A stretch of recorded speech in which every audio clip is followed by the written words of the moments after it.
Hello viewers, இன்றைக்கி நம்ம பார்க்க போகிறது முருங்கைக்கீரை சாம்பார்.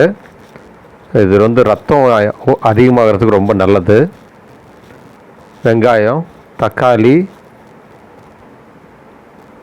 பூண்டு, கருவேப்பிலை, கொத்தமல்லி தண்டு, அந்த கீரையை பிச்சுட்டு தண்டு மட்டும் இல்லை அதை மட்டும் நறுக்கி வச்சுருக்கேன்.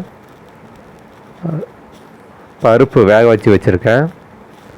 அது வந்து பருப்பு நல்லா மத்தில் கடைஞ்சிக்குவோம். கடைஞ்சிட்டு இந்த மாதிரி நல்லா மிக்ஸ் பண்ணி வச்சுக்குவோம். அதில் வந்துட்டு இப்போ வந்து மிளகாத்தூள் சேர்க்க போகிறேன். ஒரு 1.5 ஸ்பூன் மிளகாத்தூள் போட்டுக்கிறேன். உங்களுக்கு எவ்வளோ தேவைப்படுமோ அதுக்கேற்ற மாதிரி கொஞ்சம் போட்டுக்குங்க.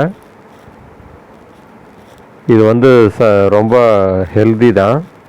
ரத்தம் யார் கம்மியாக இருக்கோ அவங்க இந்த மாதிரி ட்ரை பண்ணிங்கன்னா ரத்தம் வந்து லெவல் வந்து அதிகரிக்கும். அதில் கொஞ்சம் மஞ்சத்தூள் போட்டுக்குவோம். அப்படியே புளி வந்து நான் வந்து ஒரு கொஞ்சம் புளி எடுத்து ஊற வச்சுருக்கேன்.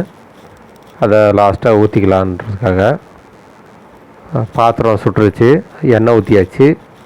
அதில் கடுகு போட்டுக்குவோம். கடுகு பொரிஞ்சு வந்ததுக்கப்புறம் வெங்காயம் சேர்த்துக்கலாம். அப்புறம் தக்காளி போட்டுக்குவோம். அப்புறம் வந்து கொஞ்சம் கருவேப்பிலை போட்டுக்குவோம். நல்லா அது வதங்க விடுவோம். நல்லா கிண்டி விடுங்க, நல்லா வதங்கட்டும்.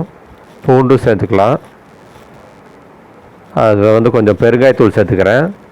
இது முருங்கைக்கீரை வந்து அயன் கண்டென்ட் அதிகமாக இருக்கிறதுனால கொஞ்சம் ஜீரணத்துக்காக பெருங்காயத்தூள் சேர்த்துக்கிறேன்.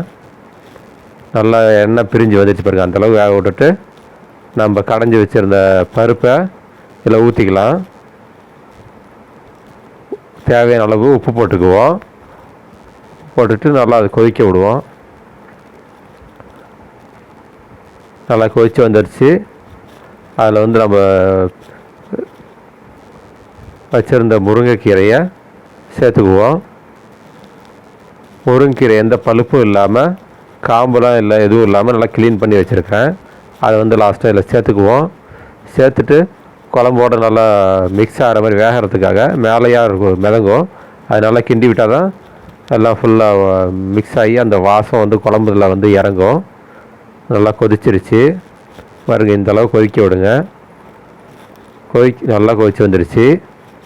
இதில் வந்து நம்ம வந்து இப்போ வந்து லைட்டாக புளி தண்ணியை சேர்த்துக்குவோம். இது வந்து புளி தண்ணி ஆப்ஷனல் தான், நீங்கள் சேர்க்கலனாலும் உங்களுக்கு பரவாயில்ல. இந்த மாதிரி குக்கிங் வீடியோ பார்க்குறது என்னோடய சேனலை சப்ஸ்கிரைப் பண்ணுங்கள். தேங்க்யூ.